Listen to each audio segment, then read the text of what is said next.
పిత పుత్ర పవిత్రాత్మ నామమున ఆమేన్. ఈరోజు మే 29వ తారీఖు. యోహాను సువార్త 16వ అధ్యాయము 16వ వచనం నుండి 20వ వచనం వరకు. కొంతకాలము తరువాత మీరు నన్ను చూడరు, మరి కొంతకాలమైన తరువాత మీరు నన్ను చూచెదరు అని చెప్పెను.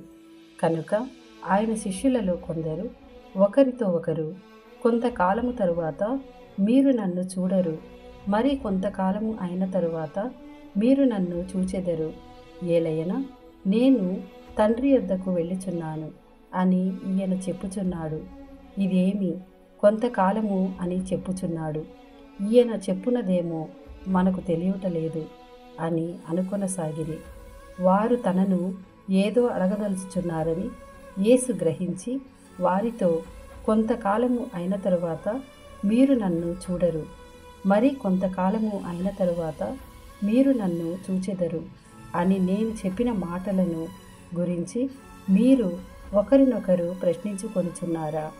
మీరు శోకించి విలపింతురు, కానీ లోకము సంతోషించును. మీరు దుఃఖింతురు, కానీ మీ దుఃఖము సంతోషముగా మారును అని మీతో నిశ్చయముగా చెప్పుచున్నాను. ఇది ప్రభుని వాక్కు. సర్వేశ్వరునికి వందనములు.